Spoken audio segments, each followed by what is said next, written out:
Hi guys, and welcome to the Steel City Slambroee podcast, the Origins of Slamboree. Indeed.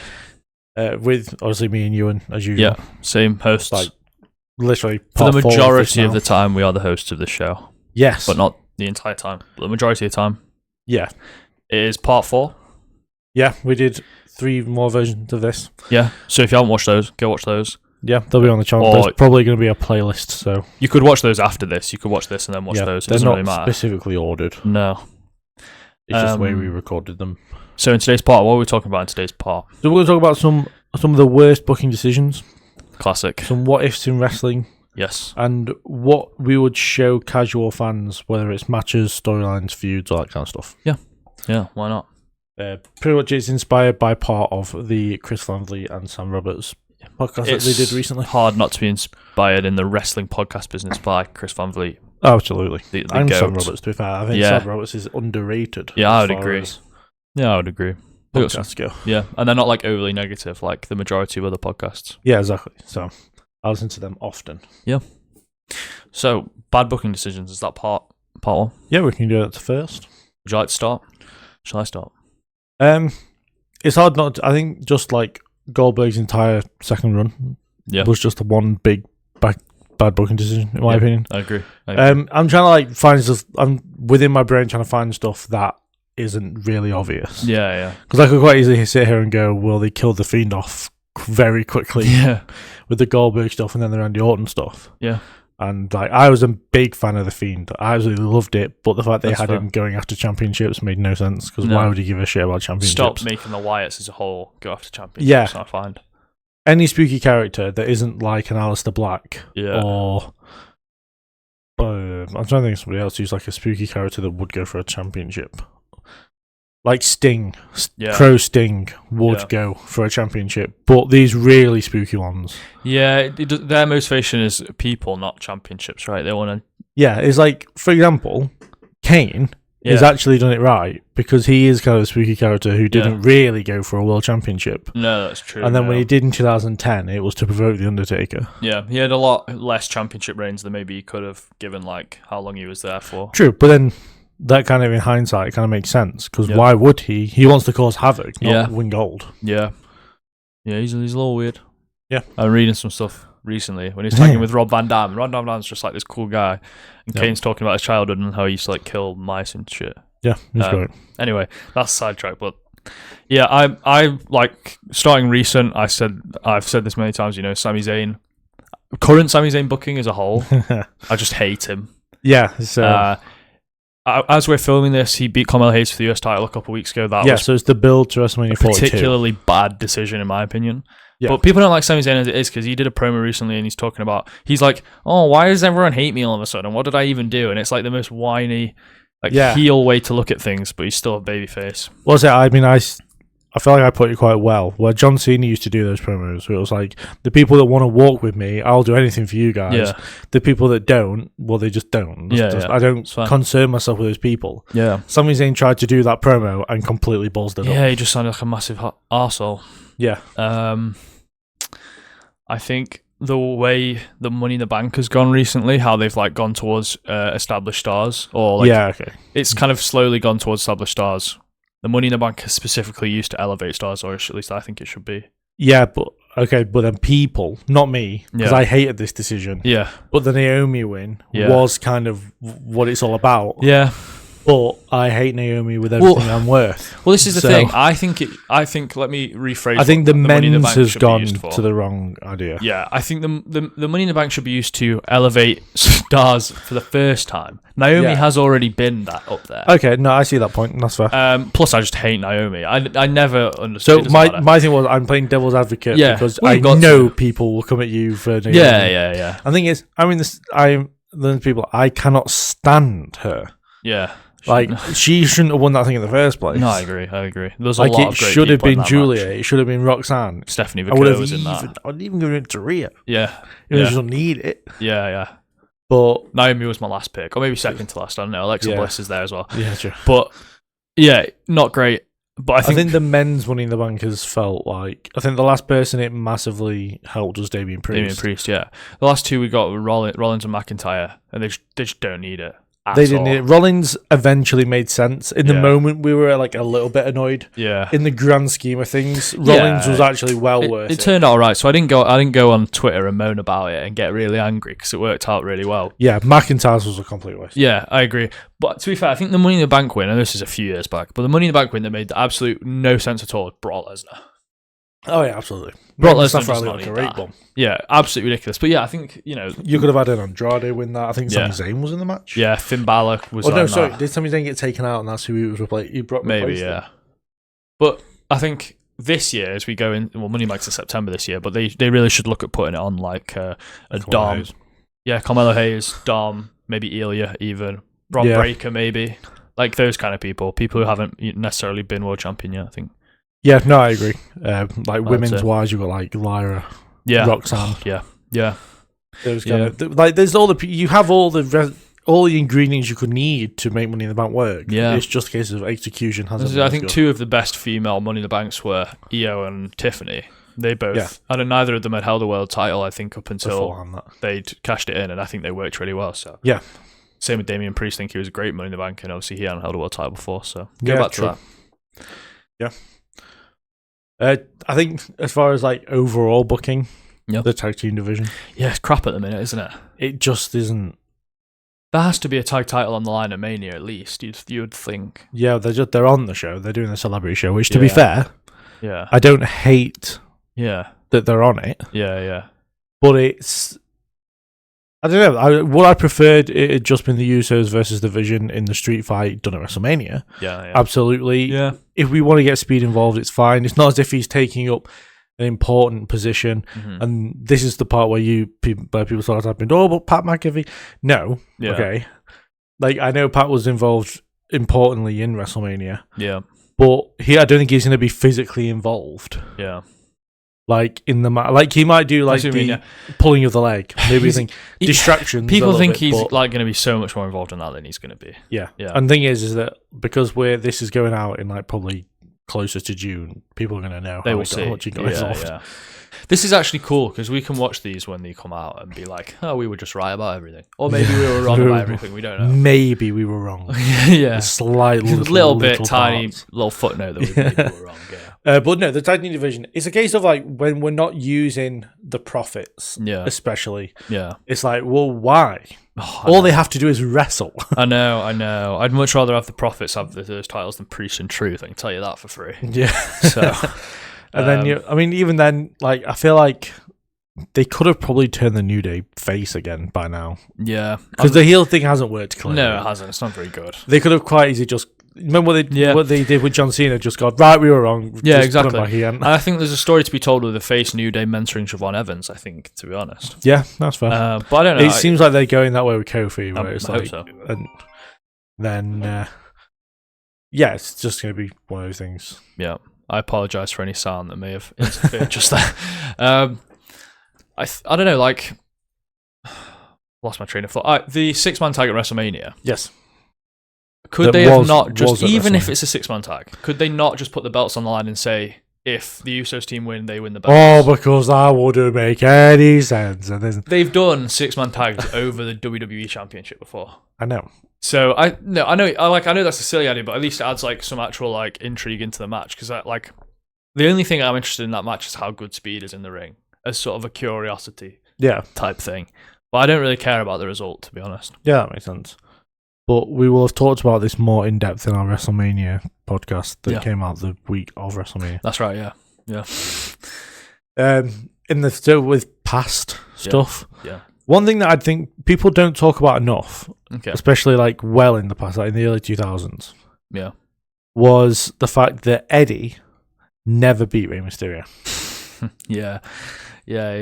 I found that very interesting because there's this idea that Rey's like all good all the time, can never do no wrong. That's right. And yet, never has he lost to Eddie Guerrero. Yeah. Which doesn't seem right. It fits our agenda perfectly. Yeah. Because we don't like Rey Mysterio. Hate Rey Mysterio with a burning passion. But yeah, you'd think he'd let him go over once or twice. I mean, they had like 5 matches or something in that 2005 feud. So, I think it just have him go over with winning Dominic. In hindsight, would have made way more sense. Yeah, that's right. I don't think there's some AEW ones. Well, I mean, what was it? What's the fucking women's division? Yeah. Without Tony Storm, it has been a struggle.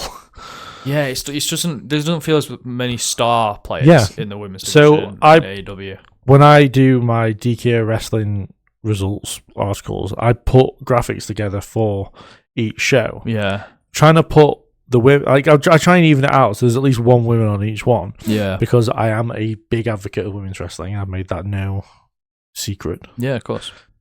But in AEW, it's like we've got Statlander and we've got Tony, and that's kind of it. Yeah. Because Mercedes isn't around. No. And we don't know when she's going to be back. Yeah. Like in this kind of Willow now, but Willow doesn't feel like a main part still. No. And then you've got Tekla, who's currently champion as we're recording. Yeah. Which I don't know if she still will be in like May, June time. Yeah. But she doesn't feel like the main person. So it's kind of like a weird limbo point. Like they're going to have to bring Mercedes in to probably beat Tekla to put that world title back on like a big name and a big face. Yeah. There's a lot more stars in WWE's women's division. Yeah.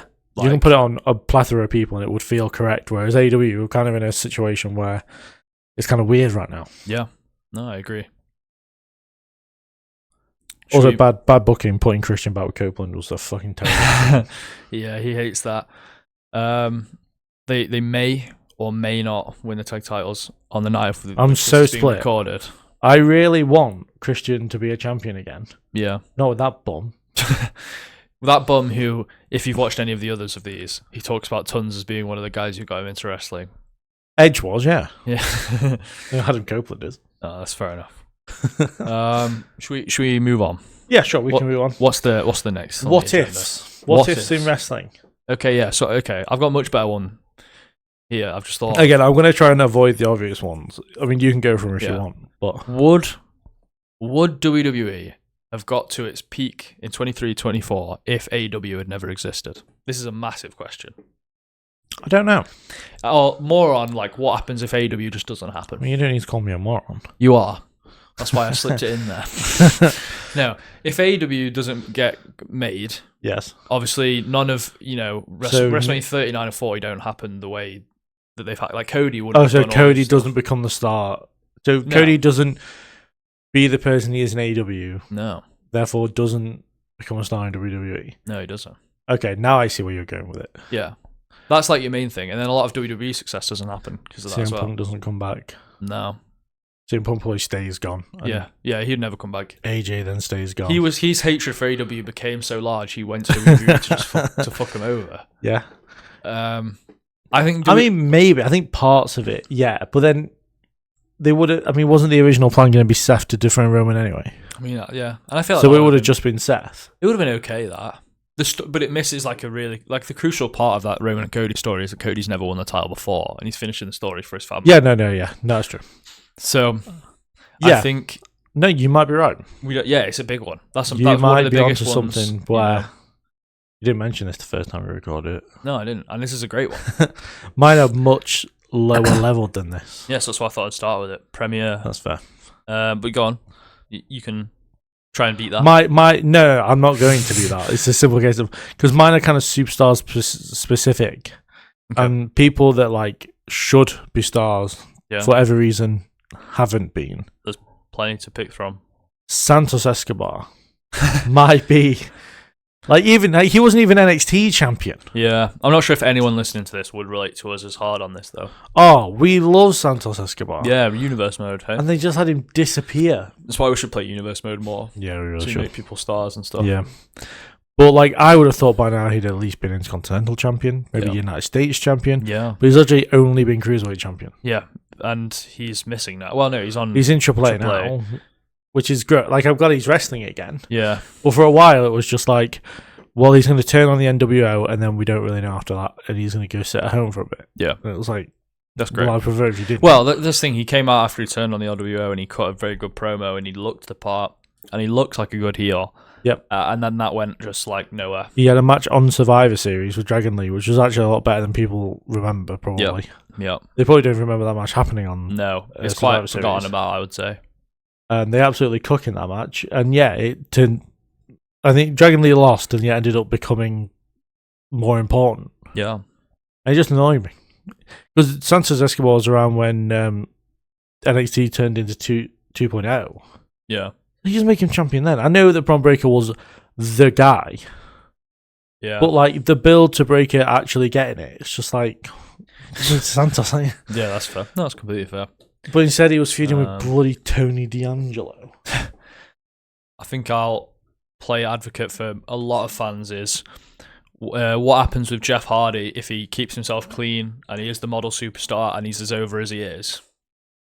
Yeah, that's fair. Does he, is he a multi-time world champion? Because I think he is a multi-time world champion actually. But he didn't have long runs with any of them. No, so he was WWE champion for like a month. Yeah. He was World Heavyweight champion for his first run for a few minutes. Yeah. And then his third one was about a month or 2 months when he was feuding with Punk.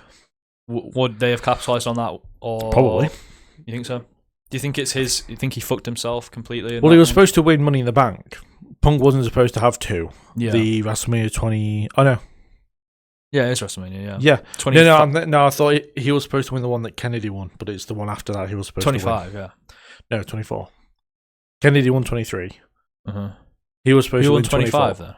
CM Punk. He did two, didn't he? I thought you said he was supposed to win that one, the CM Punk one. No, he was supposed to win the first one. The first one, the CM Punk one. Okay. Punk took his spot in that. No, I think Jericho took his spot in the match, but Punk took the win. Yeah. Okay.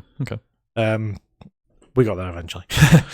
So yeah, I thought, and he would have definitely cashed in successfully because the pop would have been almighty. 2008, Jeff Hardy is mammothly over.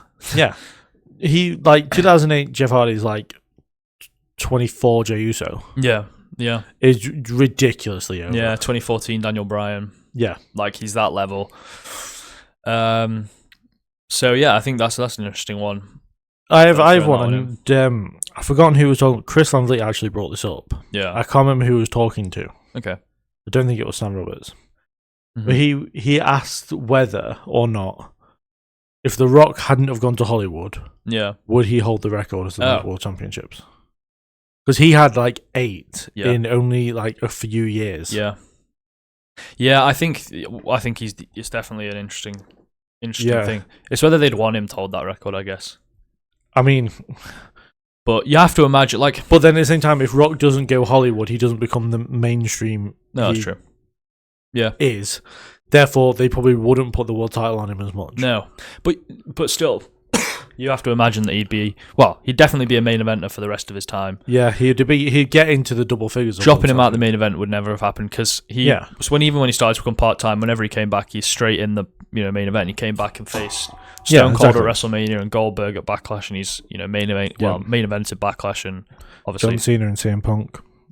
Yeah, for the 2013 run. So I think that's definitely a good study case. I don't know. Good case study. Study case. Sure, I roll with it. Yeah. I have another one. Okay, yeah, this is the one I brought up last time. Okay. Keith Lee. whether it's NXT and WWE or whether it's AEW. Yeah. Like, what the star he could have become should he had stayed healthy. I agree. I really liked Keith Lee. I don't think he would have been a star in WWE, though. I don't think Vince McMahon ever saw anything in Keith Lee. That's right, yeah. But I don't know, it's very hard to say what Vince thought, to be honest, because we get so many conflicting reports nowadays about when he was in and when he wasn't in. And also the case of him pushing the bigger man is is very hit and miss. Yeah. Because he likes the Big Show, but he wasn't hot on Mark Henry. Yep.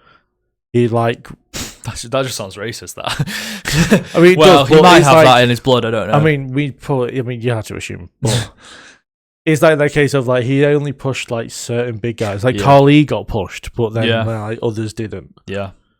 So it's kind of historically he liked the bigger guys, is what we hear. But then he gave him a spot in the Rumble with Brock and had him actually go toe to toe with Brock. Yeah, that's right. He liked Braun Strowman, but never pulled the trigger. No, until he absolutely had to. Until he had no choice. Yeah, because let's be very clear, Braun Strowman should have won the Universal title at No Mercy 2017. Yeah, 17. Yeah, that's when he should have won it. Yeah, not Pandemomania. No, He definitely should have won it when Roman had to retire. You know, they had Brock Lesnar versus Braun Strowman that's again, the other time and Roman retired the belt. He had to win it there. Corbin. Just to make Corbin even more unlikable. Yeah, exactly. When he had Money in the Bank, just cash in normally. Yeah. Having that moment where it's like, I'm all beaten up, and that theme hits, and you're like... Yeah, exactly. Well, I'm cooked in. Not having any of this bloody, I'm going to announce my cash in. I hate that. That's in the bad booking bit. Yeah, that's fair. I think it only worked with Van Damme because of the ECW thing. Yeah. And I guess it didn't not worked with Cena because he obviously lost, but like it makes sense for Cena specifically. He's such a good guy that he would announce it beforehand. Yeah, exactly. Has no one done it since announced beforehand since Cena? Didn't Sandow do it? No, Sandow cashed in the moment because Cena was injured. I think he announced it, but he was cashing in the same day. Yeah. Okay. It wasn't like, I'm going to cash in on you a week from now. Yeah, okay. Stupid AEW. No, I don't think anyone's done it since, and I thank them for that because it's silly. I mean, AEW haven't helped themselves at all by having their version of Money in the Bank, the Casino Gauntlet, all in. You have to give a week's notice. It. I think that's so silly. Especially when MJF had it. I don't know why you're worried that it's going to be like too close to Money in the Bank. I don't think that's a bother. But no, having like MJF come out when the champion's at his absolute lowest to cash in would be the most MJF thing to do. Yeah, exactly. And the pop would be incredible. Can you imagine the heat on MJF if Swerve had won at World's End, had the absolute piss kicked out of him, and he came and cashed in? Yeah, exactly. He would have got so much heat for that. I don't even understand how he's a heel because he announced it in a fatal 4-way and he won the fatal 4-way. He did exactly what he said he was going to do, which was prove that he isn't a scumbag. Yeah, exactly. So it's like, he's a face, basically. He's just proved he can do it. Yeah. Do you think he'll beat Omega tonight? I know this is coming out way after Dynasty. Yes, I think he will. Yeah, fair enough. Yeah, that's just a little caveat. Well, I may as well just. Yeah. What else we got? Should we move on? What? Yeah, we can move on to the next one. Unless you thought of another one. I don't know. No, I don't want to leave the silences too long. No. It's kind of like it's more like a what if in the future, I guess. Okay. Which is like if they're ever actually going to put the Lucha Bros together. I'm worried that they're never going to do it. It's such a missed opportunity. They're so good. Have they done too much with Penta now? Yeah, is Penta too far a singles guy that he just will never get put with? I don't think so. No, because we've seen guys go to. I mean, Jey Uso went to a major main event WrestleMania match. And he's got back with Jimmy now. I think really the play is at some point within the next year is to turn the Usos heel and then do Usos vs Lucha Brothers next year at WrestleMania. I think that's what you have to do. I can't wait for that match. I feel like it just feels like right now we're never going to get it. No, I know. It's going to be one of those what ifs. Well, the Usos need to stop being tweeners and they need to choose, a side kind of. No, I agree completely. Yeah, but like it's like Jimmy's the calm one and Jey just crashes all the time. It's so funny. I think Jey did. Sorry, I keep yawning all the time. If you're bored, just say. Jey did a very heel thing, telling Roman to beat up CM Punk or whatever, and he crashed out. But it made sense. He's teaming with LA Knight in a and then big babyface team. So LA Knight, who hates Roman with all his worth. Yeah, it doesn't make a lot of sense to. So. Yeah, exactly. But anyway, yes. Okay. The next one is kind of a good discussion point because we'll definitely have different takes on this, and we've definitely done it. Yeah, as well. Which is what do you show casual / new fans to show them what wrestling's about? Yeah, without them being all confused because they don't know the law. Yeah, because one of my choices is such a simple story to follow. Yeah, I know what you mean. Yeah, that anyone can go. Well, now I know why they're fighting. Yeah, and then they go from there. Yeah, so I think. Up until recently, my mind would go to a Royal Rumble of some kind because of so you don't lose their attention span if a new guy's coming in every minute and a half. Yeah. And they can look at the new guy coming in. There's always stuff to keep their interest in the Royal Rumble, and it's a very easy concept. The winner of this gets a title match. They'll understand that. Sort of. Yeah. The only other thing you need to understand is to get eliminated, you go over the top rope with both feet touching the floor. That's very important. Both those feet have to be touching that bloody floor. As for specific Royal Rumbles, it really depends on what you're going for. Are you going for loads of different characters so you can get involved in that, or are you just going for what is considered a really good one? So I always go with what are considered good ones. Yeah. So 2020 is always a good place to start. Yeah, that's easy to follow. Brock Lesnar just eliminates half the field. Everybody, and then it does get to well, the person eliminated Brock actually won. Yeah, so. But you have to worry about the massive moment of Edge returning will be lost on whoever is watching. But then commentary do say, it's been 9 years, you can quite easily go, it's been 9 years since he was last in a ring. But I find 2018 is quite a good one. There's just a lot of good wrestlers in there. Yeah. You have John Cena's in that one, so I know who John Cena is. Yeah. They have this really funny thing at the start with Heath Slater where he keeps getting fucked on the ramp. Yeah, so which I think is like an interesting one. Where Sheamus he eliminates Sheamus. Yeah. The Hurricane returns, which I think is a fun character for people. I think they'd like the Hurricane. Yeah. And then you have the final 6, which is Rey Mysterio, Randy Orton, and John Cena, one age. Yeah. And then Finn Balor, Shinsuke Nakamura, and Roman Reigns, the other age. The next era. And the wrestling in that one's good. That was a good one. Yeah. Ironically, mine's very close to that, which I show 2017. Yeah. And you've got Undertaker, Goldberg, Brock Lesnar. Yeah. Your usual.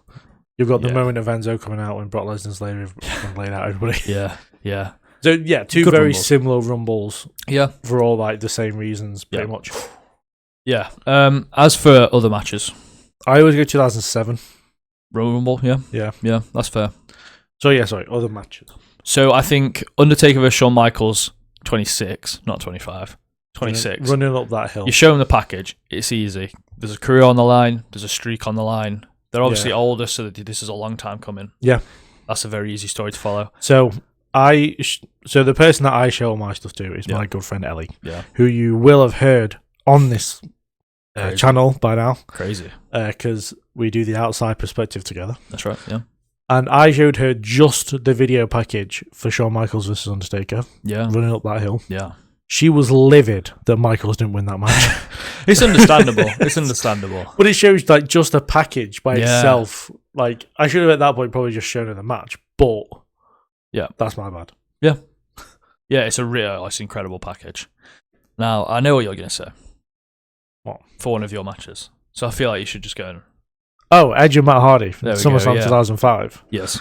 Easiest story to follow. Yeah. Lita cheats on Matt. Mm-hmm. They beat the crap. Edge and Matt Hardy are beating the crap out of each other in the build because it's current boyfriend versus ex-boyfriend. Yeah. They have 3 matches. Yeah. Match at SummerSlam gets stopped due to concussion protocol for Matt Hardy. Yeah. Whether that's real or not, I don't know. But Matt looks out of it by the end of the match. Yeah. They have a steel cage match at Unforgiven, and they have a loser leaves Raw / one-on-one Money in the Bank match. Yeah. To decide, and Matt Hardy loses because that makes sense. It becomes Edge is the bigger star here, so of course he's going to win. Yeah. But the current boyfriend wins, which of course isn't how things normally play out. No, it's not. Usually they get their comeuppance. Yeah. He doesn't. Which in wrestling actually is very... But yeah, and there's real heat to that one as well. Yeah, it's very much real life taking over fictional life. What's interesting about Matt Hardy and Lita is they're a couple in 2001, 2002-ish. Mm-hmm. And then Matt Hardy goes to SmackDown and he's like a heel with Shannon Moore and he's the Cruiserweight champion and he's just an absolute little shit basically. Yep, version 1. And then he goes back to Raw at some point. I don't know when he goes back to Raw. I haven't got to that bit yet. And suddenly he's fine with Lita again, I guess. Yeah. I don't know. That's just weird, that. They're just they work, life is life. Yeah.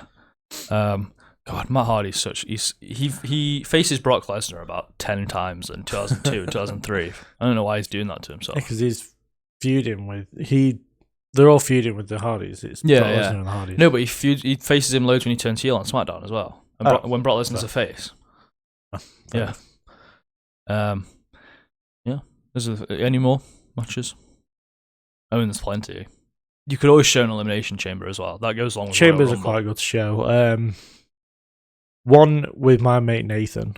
Yeah. When we were living together during the pandemic. Yeah. And you'll love this. You will love this. Uh-huh. I was watching the intro package to Survivor Series 2014. Yeah. And he sat down to watch the main event. It's a great one. Because he was genuinely curious of whether Team Cena or Team Authority got the win. Yeah, it's a great one. It's an absolute... I mean, and the match itself is fantastic, so it was it worked out either way. Yeah. No, I agree. That's a great one. Very easy to follow. And there's the obvious extreme ones. Yeah. Yeah, so you can go in the extreme direction. Undertaker and Mankind, Hell in a Cell. That's the the direction of like it's the one. How can I prove that this isn't just fake? Yeah. I'm going to show him something mental. Yeah. You've got like Edge and Mick Foley at WrestleMania. Maybe. Love that match. Randy Orton and Mick Foley. Mick Foley is such a cliff. Yeah, he is. Yeah. If you're gonna go with AEW, yeah, Hangman and Swerve, any of their matches, just or Hangman and Moxley from Revolution. Yeah. If you want to show someone like wrestling, actually, I have an underrated one actually. Yeah. And I think you'll understand it, and hopefully other people will. Yeah. But if the person that you're showing it to is really into the athletic stuff, Will Ospreay is a very good place to start. That's right. But I would go to NXT. Okay.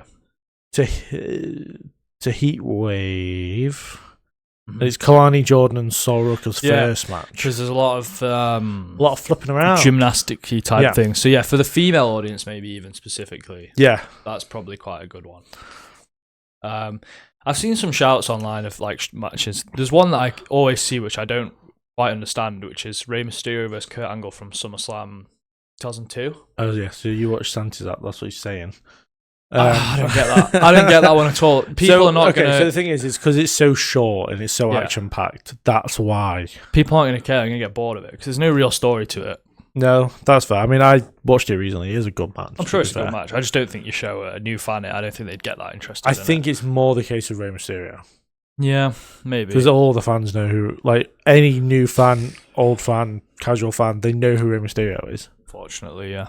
Like, I don't really have a Rey Mysterio match of choice, to be fair. No, I'd watch them all with hate goggles, unfortunately. Maybe I should. I'd probably show him the Dom match from WrestleMania 39, but then try and convince him to support Dom. Do you like Cinnamon Toast Crunch?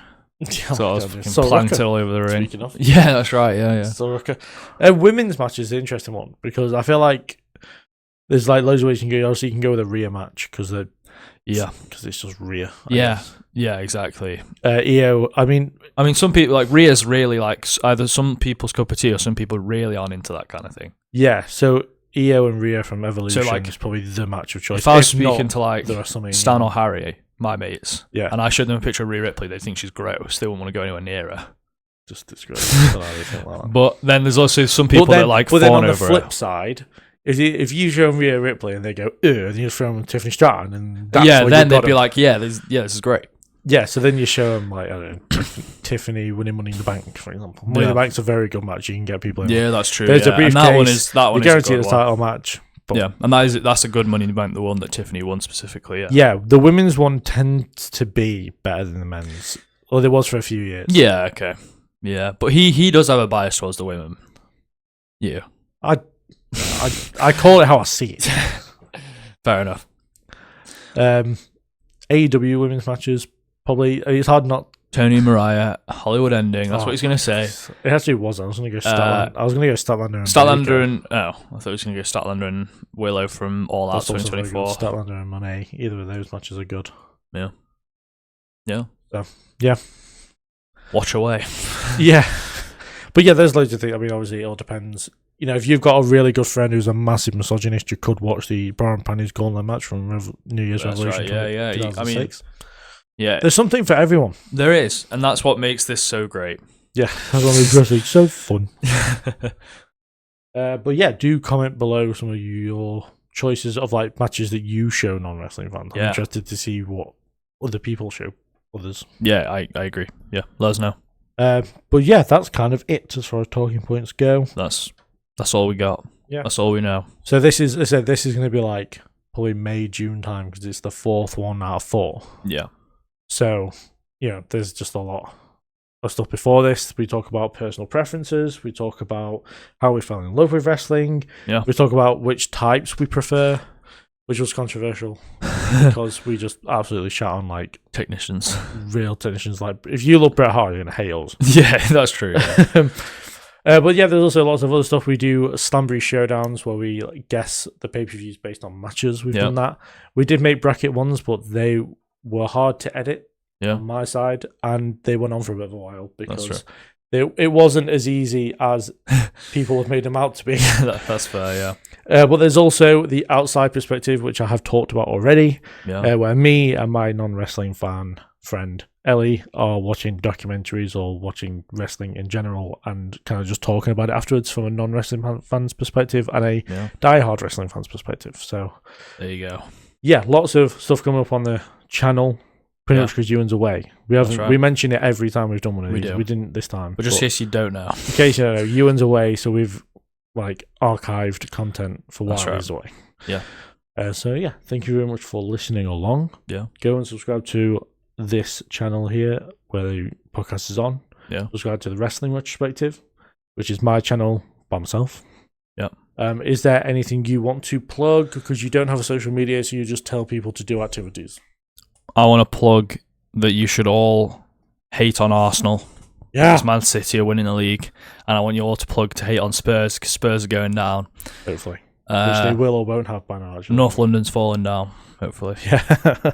So watch some football. Yeah. World Cup coming up soon. That's right, yeah. You gotta start getting patriotic. Invested. The whole world will be invested in that. So get yourself invested in it. And get some sleep during the day because they're all at night. Yeah, pretty much. Which is fine for me because I work nights. It's not fine for me. No. So yes, thank you very much for listening. And we'll see you in the next one. Bye.